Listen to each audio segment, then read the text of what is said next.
Hello, welcome to Something Positive for Positive People. I'm Courtney Brain. Something Positive for Positive People is a 501c3 nonprofit organization supporting people who are navigating herpes stigma.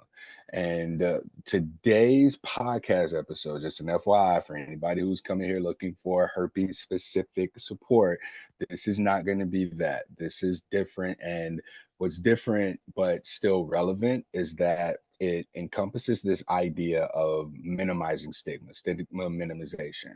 Whenever I'm offering support to people, I always try and bring them back to their identity and who they are aside from their herpes diagnosis, because far too often we get very interconnected with that aspect of ourselves and we neglect the parts of ourselves that are intangible, those aspects of our character, our personality, our hobbies, our interests, right? So if you're someone who maybe likes to sing, or if you like to dance, or if you like to draw, create art, or anything like that, right?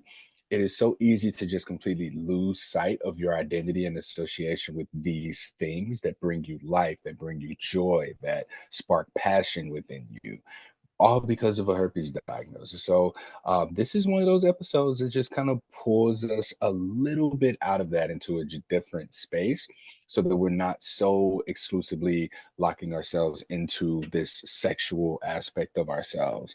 And the timing of this is really good because just 2 days ago, September 29th, we had our Something Positive for Positive People Safe Sex Expo.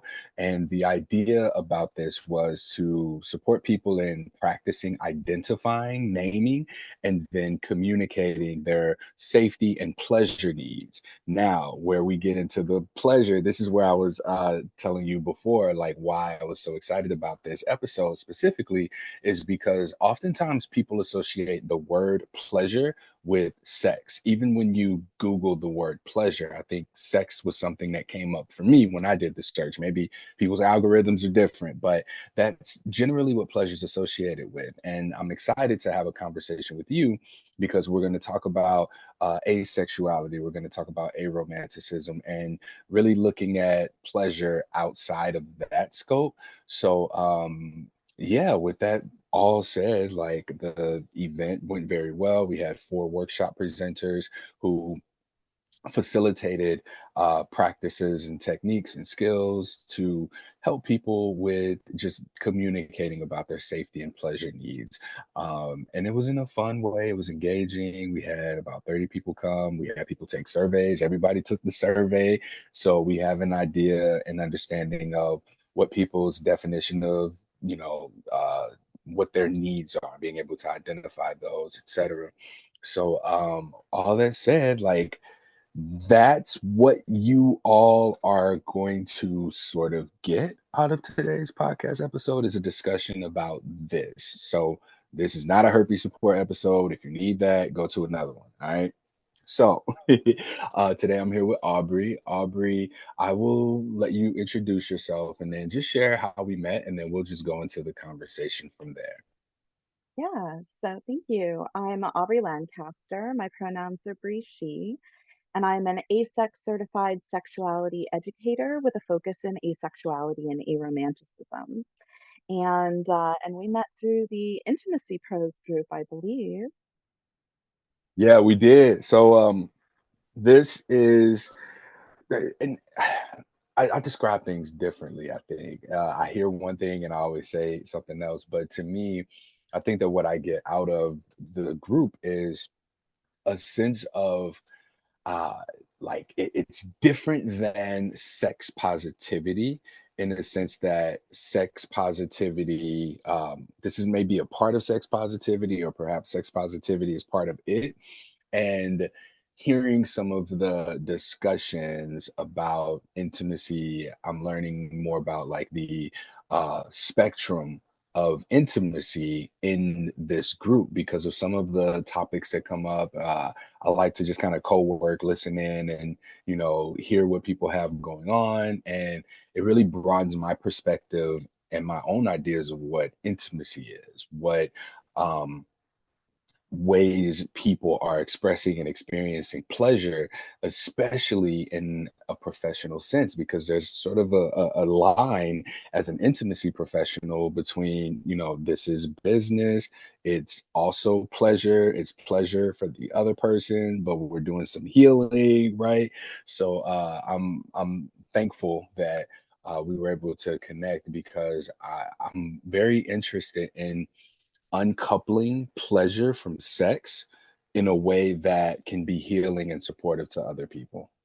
Yeah, definitely. And certainly the way that social media has us really policing our own language in order to not get shadow banned or have our accounts taken down.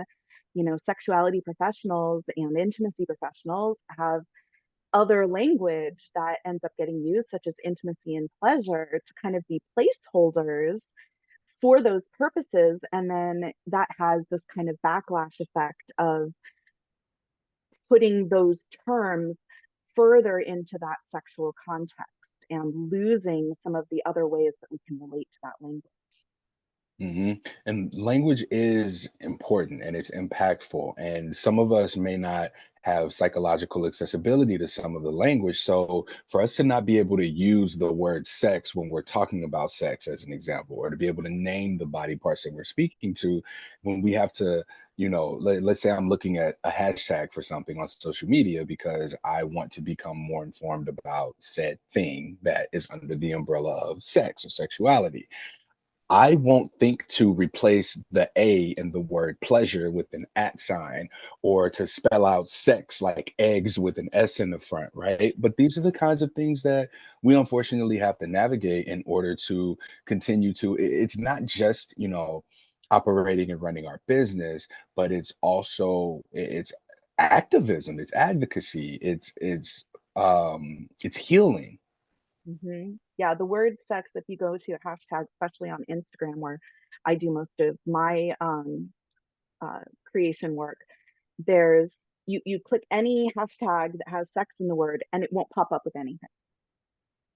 Wow. Yeah. And one of my biggest hashtags is sexual health is mental health, right? And Yeah. so much of the entertaining aspect of sex and the educational aspect of sex are just lumped together and shadow banned. And I'm very curious to know how this affects like STI prevention organizations or sexual health organizations that have messaging to put out there. I imagine that it doesn't affect them, but if it doesn't affect them, why isn't that same sort of layer of protection, at least in the educational sense, extended to the sex education, sexuality professionals as well? Yeah, it's this disconnect in communication and more walls that are getting built up to separate the sexual from everything else. And Mhm. as much as I work within the idea of recognizing that pleasure and intimacy can be more than just sexual, just being such a loaded word, um, but that separation can come through our conversation. And instead, it's coming from these companies that are just putting these walls up. Mhm. And while we're on, well, I think this is a smooth transition into your work. So let's talk about your work, ACE Sex Education. Is that right? Yeah, And ACE, what is let me let you I'll let you talk to me about ACE sex education because there's some terminology that I'm not fully familiar with. I actually had a very interesting set of conversations with some people because I included asexual on my survey as an is it an orientation, sexual orientation? Okay, so I included asexual there, and then we got into some conversation about like a romantic. I think that was it. I don't say any more, but um, can you start with just what is asexuality, and we'll begin there. sure. So within a sexual orientation context, it's an orientation that isn't oriented in any outward direction. So some people are sexually attracted to people of the same or similar gender, some to people of different genders, or two or more genders, or all genders, or regardless of gender. And yet we seem to kind of forget that some people aren't attracted to anyone, and gender may or may not even be a factor in how they connect to other people. But not experiencing sexual attraction, or rarely, or only under certain circumstances, is kind of an invisibilized experience. How do we experience sexual attraction so that I have a reference point for what not experiencing Yeah, sexual attraction is? that's kind of the million-dollar question. And how everybody relates to asexuality is a little bit different. I really appreciate Sharonda J. Brown's definition, or um, way of speaking of asexuality, as a refusal of compulsory sexuality. That in a society that assumes that everybody experiences some kind of sexual attraction and that everybody wants or needs sex, the idea of not experiencing sexual attraction or not wanting or needing sex is its own point of resistance to how we are envisioning our society and how we understand ourselves. And that made me think when we talk about, I see Maslow's hierarchy of needs, and I believe sex is one of those. But for someone who may not feel, I guess, driven by the need to procreate, because I think the conversations always drive to survival and like passing on genes. If we look at it from the science standpoint of, oh, we're all run by a survival, right? So we want to make sure that we eat, we have to drink water, we want to avoid danger, and then we need to reproduce, right? So it's interesting to hear that now after having been exposed to this way of existing that is normal for some people, where there's no need for that doesn't apply. Like, it's not, I need to have sex, I need to reproduce, right? Like that's not there. And it's going to show up differently for different people. So there's a lot of different elements that different people will relate to asexuality through differently. So the idea of sexual attraction for some people, that's simply finding another person sexually appealing. Um, if you think about going to a buffet, you may be really hungry, but if none of the food is appealing, you're much less inclined to want to eat any of it, even if you're super hungry. So an asexual person with a libido, an active libido, saying, hey, sexual engagement is needed here, but none of the options present are appealing, that libido may be self-directed. So some asexual people with an active libido may prefer solo sex, or they may choose to engage in consensual sexual practices with another person because of other reasons. There's so many different reasons people have sex than just sexual attraction. So, there could be deep feelings of love, it could be romantic love, it could be care. There's other practices of negotiating consensual sexual activity.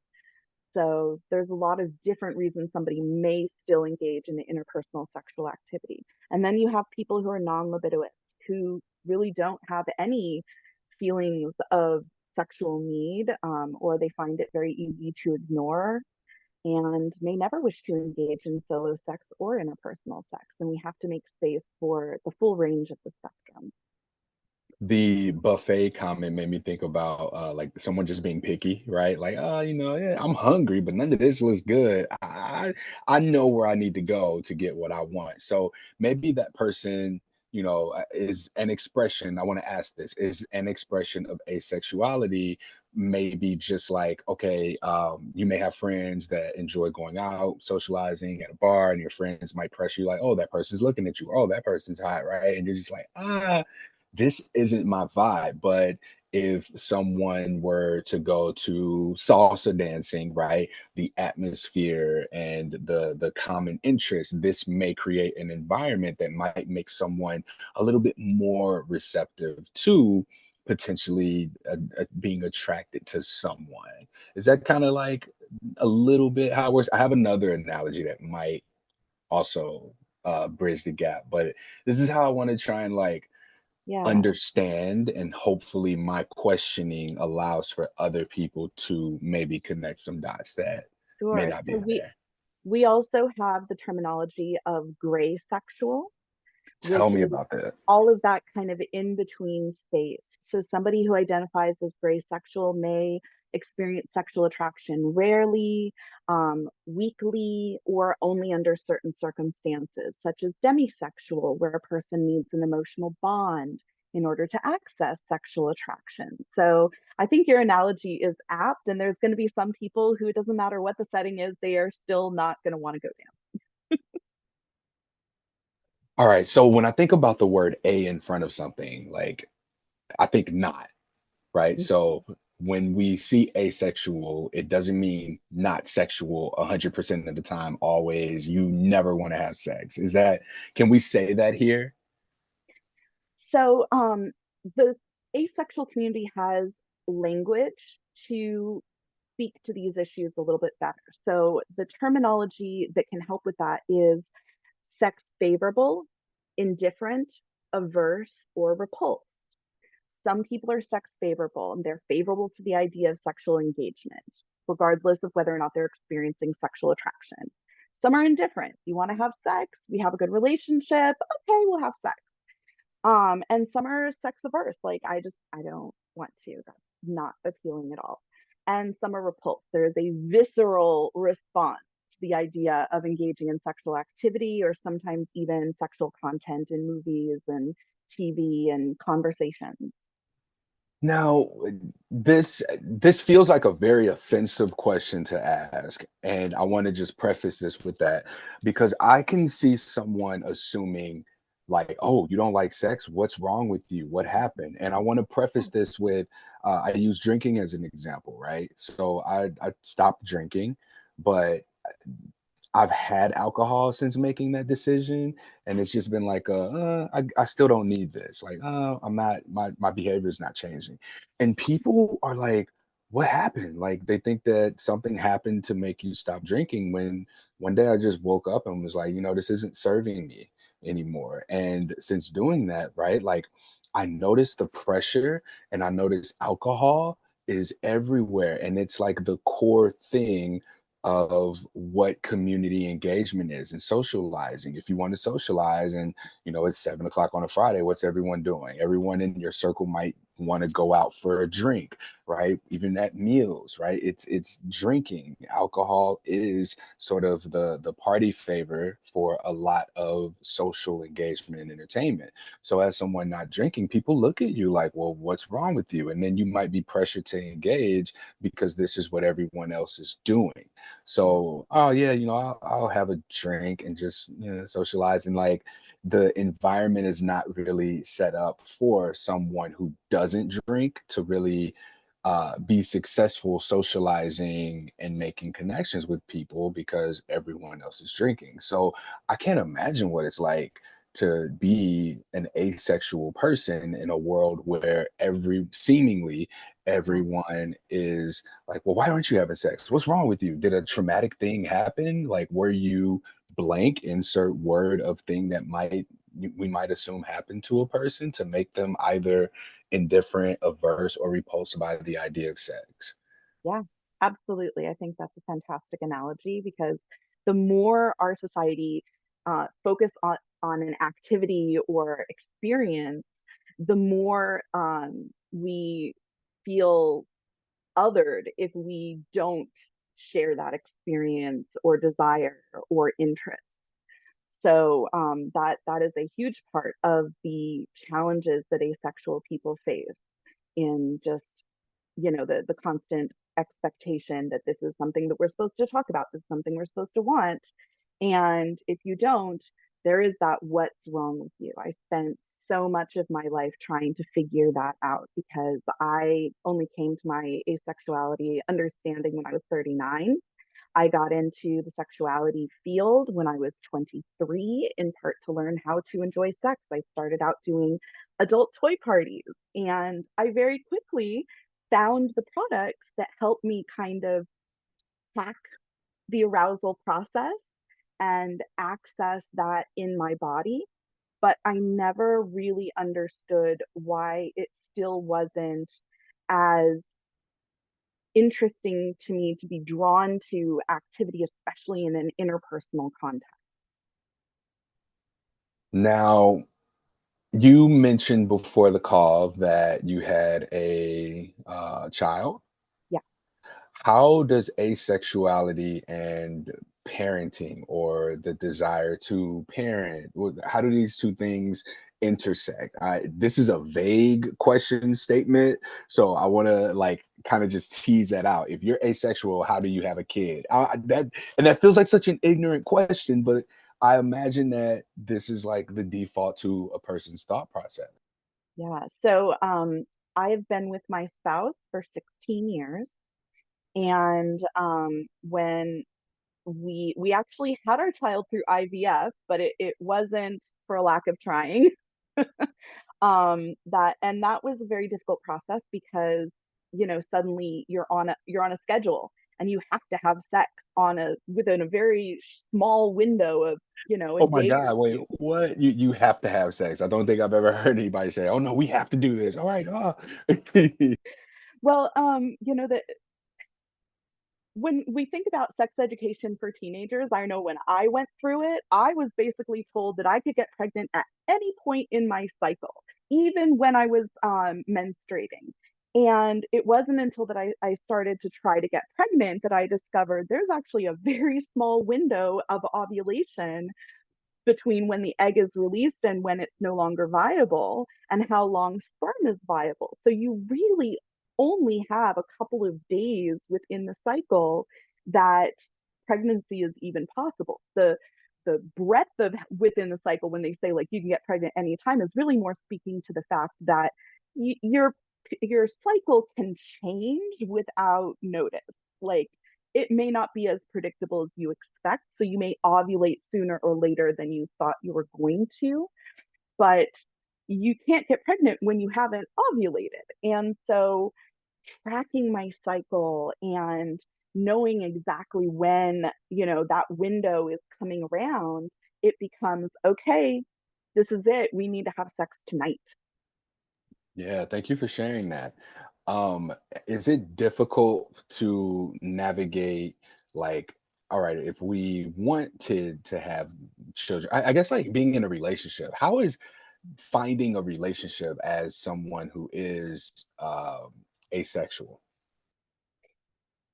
Well, when we're teenagers, we are fulfilling our societal expectations of not pursuing sexual activity with other people. So there can be this feeling of, well, why is that hard? You see our friends who are getting into trouble with sexual activity, and we're sitting there going, okay, but that doesn't seem to be a problem for me. I can just not do it.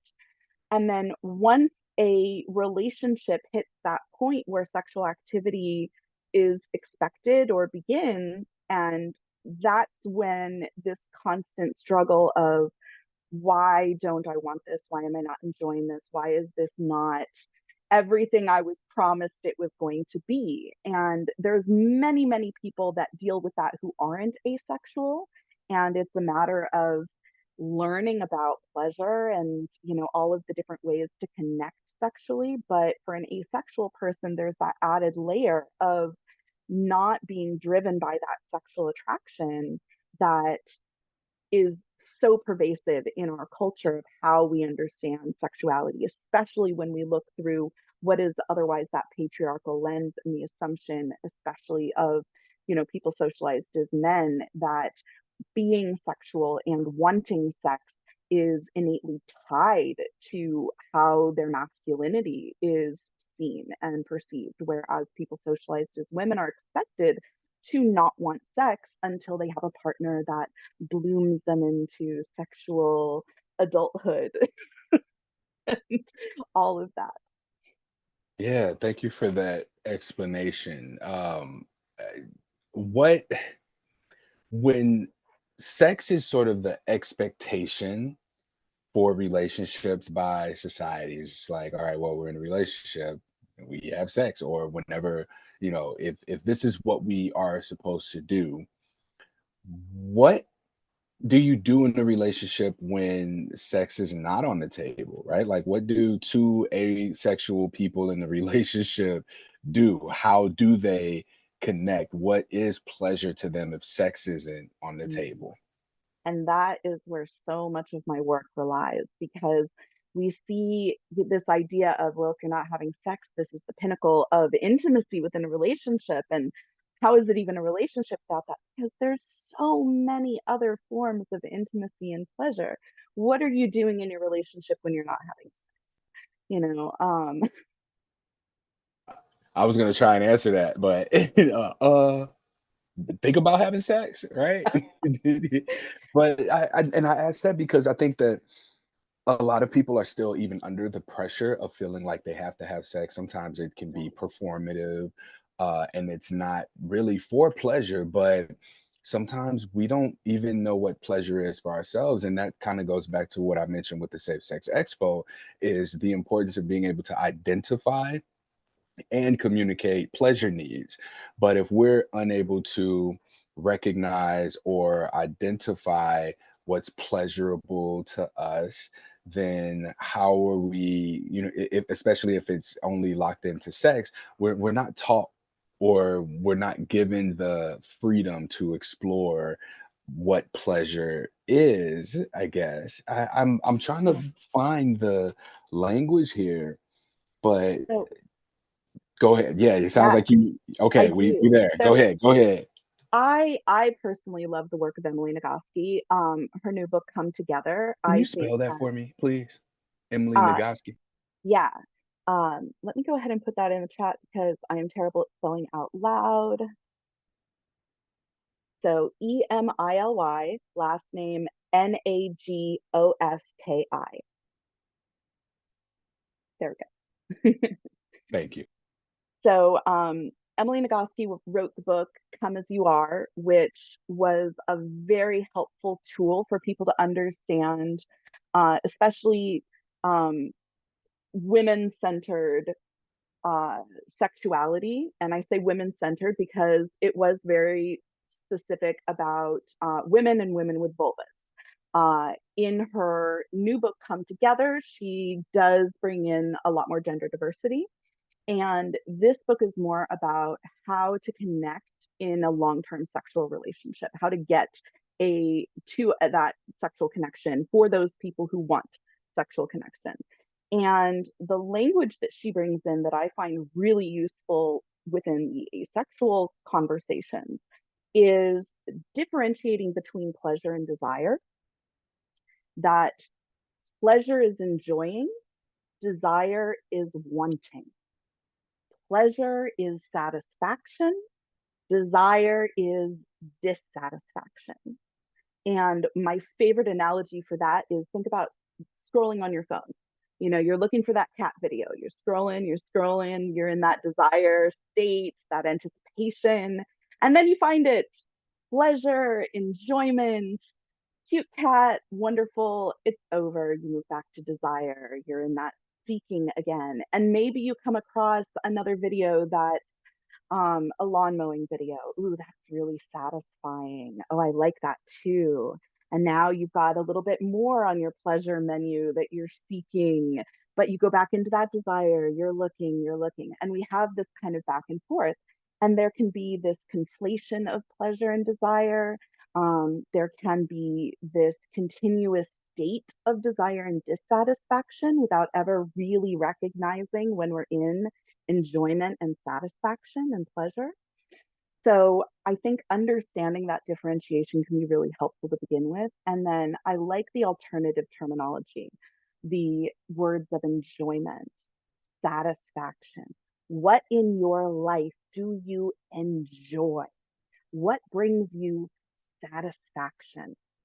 And that can come in so many different realms. It's interpersonal, it's personal, it's nature, it's creation. What are the things that bring you into that state of enjoyment in the present? You that last word, present. I think that presence is such a big deal here.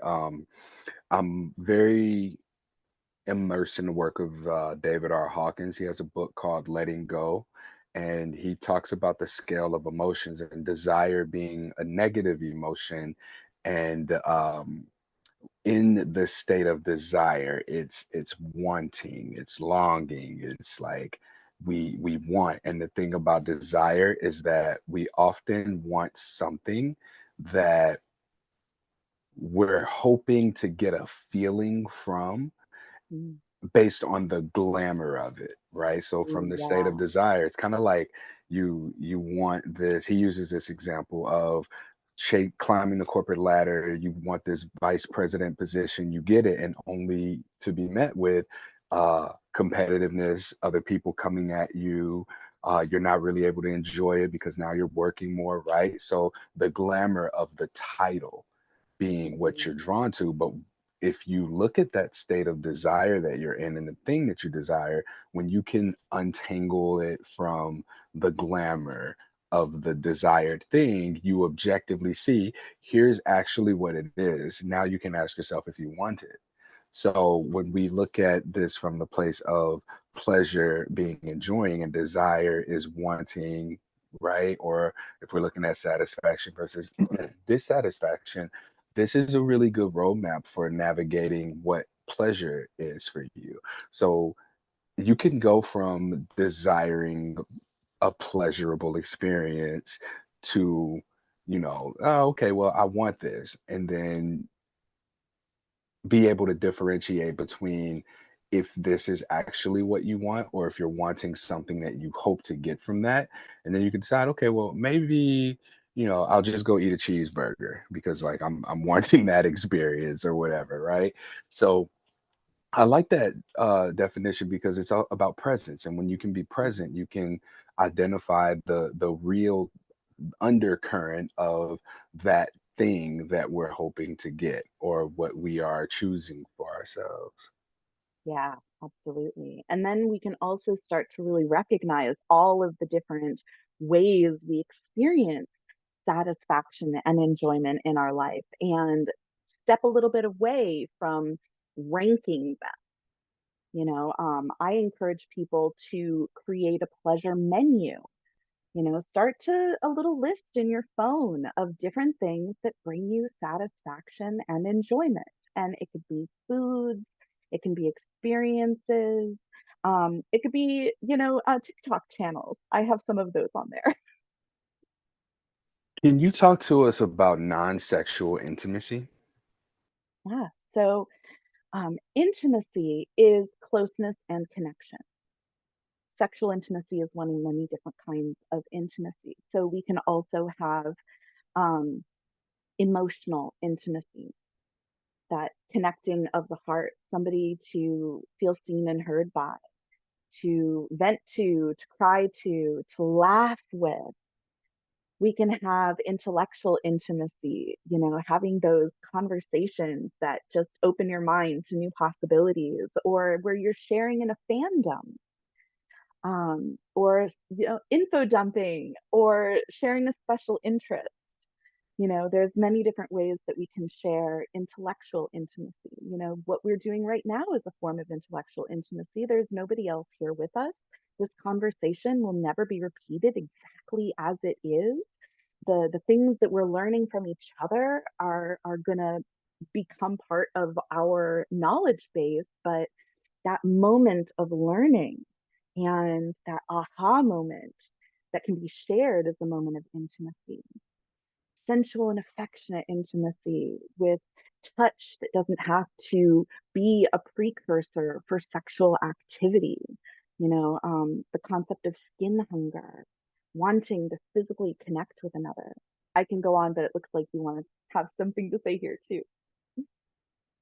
No, no. I wanted to jot that note down about touch that doesn't have to lead to sex. Mhm. I hosted a men's emotional wellness symposium, and one of our speakers was Cam Frazier, who's a men's sex coach, and he's a sexologist in Australia. And he spoke to this experience where he was at an event and they were told to ask the person across from them for something, right? And the ask was to just hold. He's like, yeah, I just want to hold you, right? And the facilitator came by and asked, was that for you or was that for her? Because oftentimes we may, especially if out of fear of rejection, we may ask for a thing that we think the other person wants so Mhm. that we don't get told no. But the the way that my thought process went when he said that, I was kind of like, well, wait, why did they ask you that? That was messed up. That was wrong. But objectively, it was just kind of like a check-in, like, hey, is this actually what it is that you want? Because even on the other end of that, the expectations on men, women, heterosexual in relationships, right?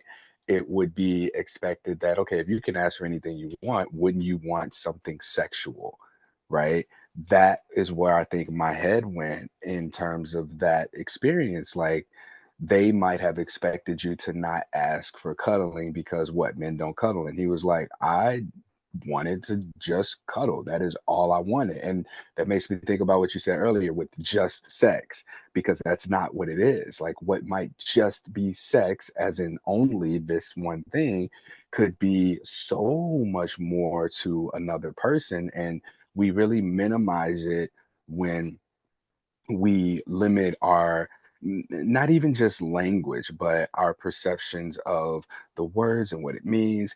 And that's the same thing with touch. Like, it doesn't, oh, we don't have to have sex. We can just cuddle. We can just Yeah. touch each other. But it's almost always assumed that these kinds of touch will lead to some form of a sexual encounter, a sexual engagement, even if there's no intention for it. You mentioned skin hunger before, and skin hunger is a real thing, right? And for aromantic people, I imagine that because of society's expectation on any kind of pleasurable touch, it supposed to lead to sex, that may make someone averse to even that. And this can cause, even more of a resistance to, not even just like sexuality, but maybe like loneliness and isolation, because you're unable to get your needs met in a society that, while they want to meet your needs, there's conditions that come with it from the general population, and conditions that don't align with what it is that you want for yourself. Yeah. And I think really being more aware of when we're using the word just. And obviously, I still use it, it still comes out, but I am very conscious every time that it does. And, within a relationship where one partner may be asexual or may just not want frequent sex, presenting touch that is non-sexual as an option that can be equally fulfilling, I think can be such a great way of bringing that into the conversation and offering it. So, you could say, hey, would you like to cuddle tonight? And if they say yes, you can bring in that question of, would you like to leave the door open for sexual activity? Or would we like to make cuddling the focus of our night? What other ways can we talk about it? Talking about it. That's what we are not equipped with the ability to do. And it's my hope that we get there. It's my hope that we are able to just more confidently and comfortably express or identify our own needs, both from a lens of pleasure and safety, and then be able to communicate them. Hmm. And then to be able to communicate them. So much of our interactions today, there's a lot of and I think that this is kind of what we learned after COVID as well, like not being able to be around people for so long, the threat of what could happen if you were around a person, to a lot of things becoming automated and AI. You can't talk to a real person to pay your bill anymore. So we're really disconnected from a lot of just humanity and humanness, not just physically, but also even verbally in places where there were normally humans, there just aren't humans anymore. So a lot of small, seemingly small fragments of connectedness are disappearing. And it's becoming more and more difficult to connect and be connected with people. So when we do give ourselves these opportunities, there's a lot more at stake here because not only are we not getting those hints of human interaction from where we would expect it. Like you go to McDonald's, you got to order at a screen now, you know, it puts so much more pressure on the people around us who can in fact meet a need that we have, and there's this risk of being rejected for making an ask, and there's this risk of missing an opportunity if we don't ask. So now, someone may be a lot more awkward to a person when trying to just express interest or even to start a conversation, right? And I can go on about how just disconnected we are, but the the need for just human connection, whether that be through touch, through connecting in this way, mental, you said mental intimacy, and there's all these kinds of intimacy. I'm glad that you were able to speak to those because I think people need to know that these are real and valid. I don't want to call them issues or concerns, but it's a need. It's about expanding how we look at the way we connect. And, like I named a few, but there's so many more ways that we can talk about intimacy. And, I also within many of my workshops I talk about aesthetic intimacy and spiritual intimacy and social intimacy. There's so many different places we can go with it. And it can be a moment, intimacy can be in a moment. I find a lot of times there's this assumption that there must be some sort of deep bond for intimacy to be possible. And I think you can have intimacy in a flash. You could be on the dance floor and you're moving and you're feeling the music, and somebody else comes up and they're just moving to it in the same way you are. And you just have this intense moment of intimacy where you're both just in this space and you're moving together. And then they move away and you never even get their name. But that moment can stick with you for the rest of your life because there was that connection. And I guess here's where I can tie herpes into that. If anyone did happen to stick around and listen, is we deprive ourselves of that with fear of being rejected for our herpes status. We miss out on these non-sexual moments of intimacy and connection because we are so locked into the pressure of needing to have sex, of thinking that this is what the other person wants from me, this is what I'm supposed to want. We don't open ourselves up for that expansive sense of connecting, right? And somebody might be listening, be like, I don't want to hear that shit. But the reality is, it's real. Like, this is how we connect, and it does not have to lead to sex. So many people I know who have herpes, they don't even put themselves in position to experience platonic pleasure or non sexual enjoyment, even because they fear not being able to keep it from escalating into a sexual format, right? And again, like I think you defined um asexuality at the beginning here as a refusal of compulsory sexual attraction. Was that the Uh, definition you gave? a refusal of compulsory sexuality, as Oh, my bad, discussed by sexuality. Sharonda J. Brown, who wrote Refusing Compulsory Sexuality, which is a Yeah, fantastic book. But thank the you. idea that we are necessarily defined by what we don't experience.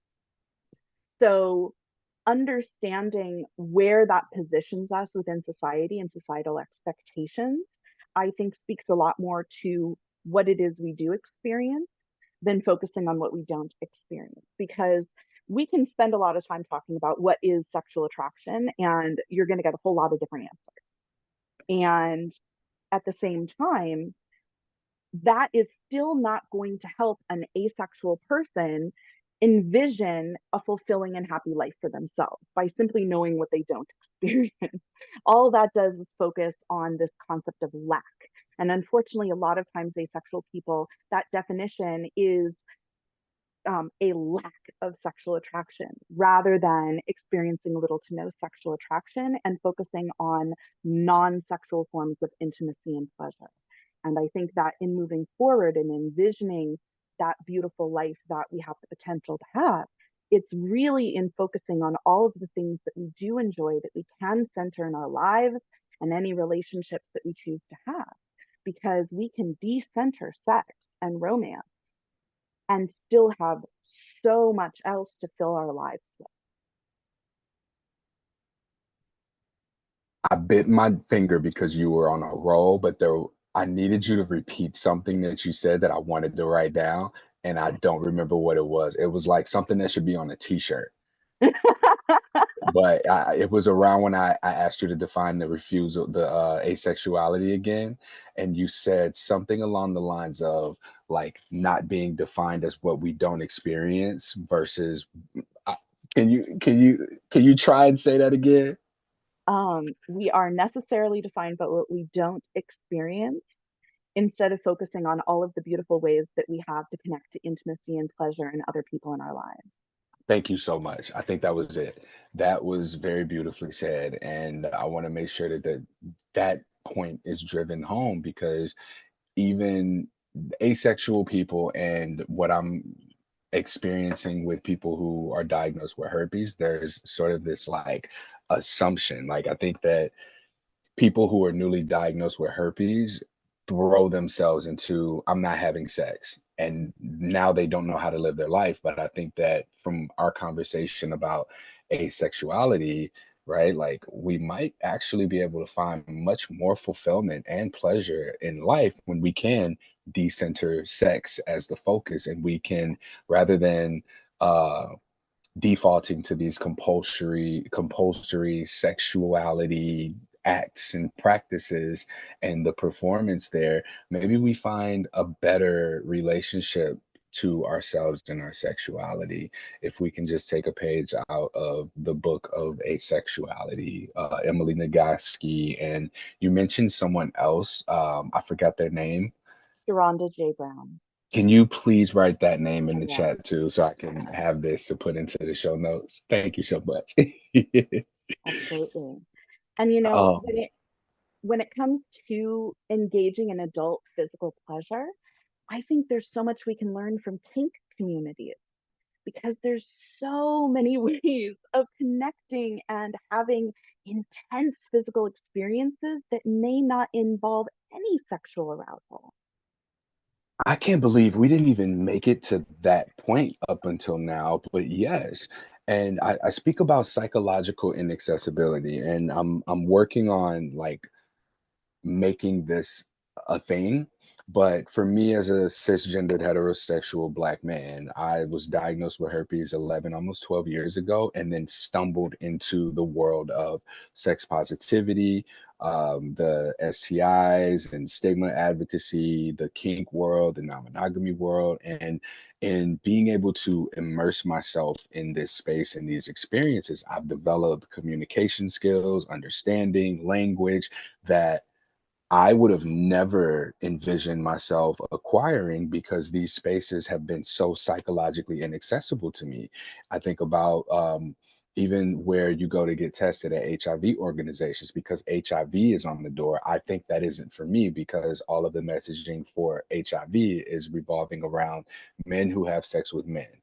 I think about the conversations as a cisgendered heterosexual man about safe sex, right? It's wear a condom. All of the media, the music that I hear, it's strap up, wear a condom, protect yourself.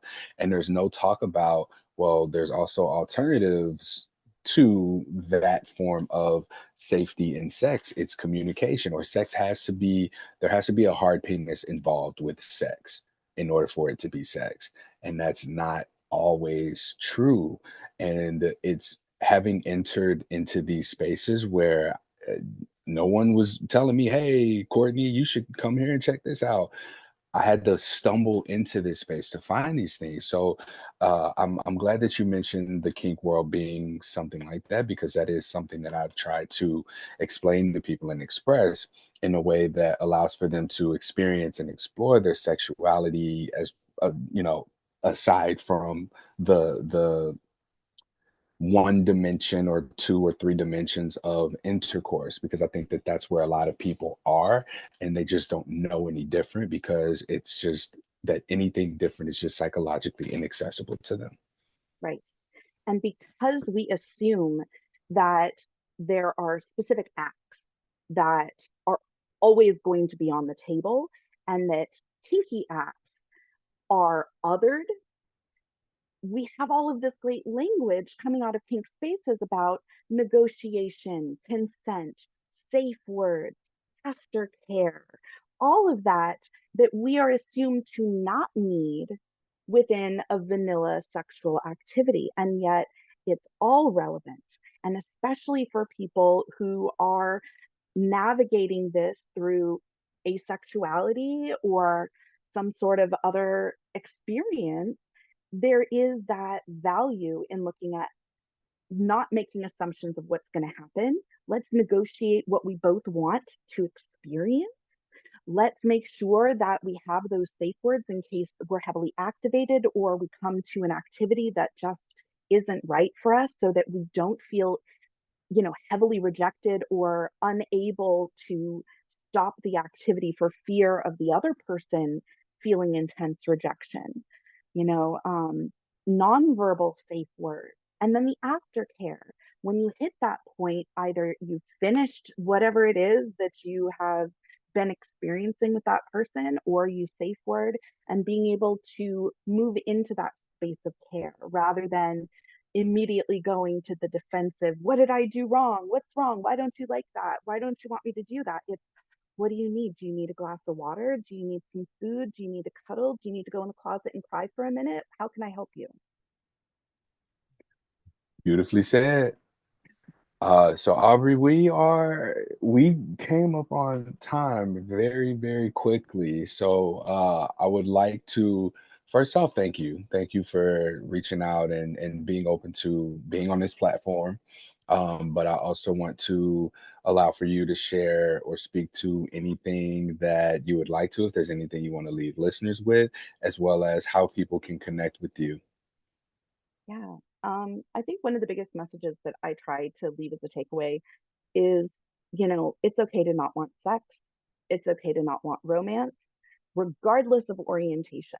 You don't need to identify any particular way to not want to engage in sexual activity or a particular type of relationship.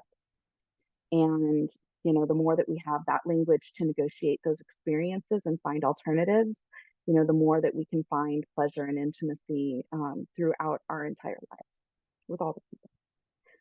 You can find me at acesexeducation.com. Feel free to join my newsletter. It's only once a month. I will not bombard you with a ton of emails, and that keeps you updated on what's going on with my workshops and all of that. Or you can follow me on Instagram at Ace Sex Education, and that's where I have my free infographics and additional information about my work. Thank you so much, Aubrey. Yeah, I appreciate the once a month newsletter. That's what I do. It's easier on me as the creator of it, because it's like, okay, I had this, I've got this coming up. This is what happened. This is what people need to know, rather than trying to force myself to think, oh, what should I put in today's newsletter? Some people do this every day, every other day. They I do, and can't do so it. much of it is now AI. It Oh, just gets yeah. deleted. I've started to actually test it. I'll copy it and I'll put it into an AI checker. And if it's all AI, I'm like, unsubscribe. Wow, yeah, I need to be careful with that myself, because like I'll be like, yo, all right, I want to say this thing, but I want to say it in a way that people understand. Because like we're excited, and sometimes we just need the words rather than like the intensity of the passion and the typos and the grammar and everything. So I appreciate AI for what it is and what it does. I'm working on not abusing it too much. It can be a very useful tool, especially as a sounding board. Hmm. But I think some people just will punch in, create this article for me, copy paste. Yeah, that I'm not a fan of. All right. Aubrey, thank you so much for your time. If you can just stay on for a little check-in afterwards, I'm just gonna close this out.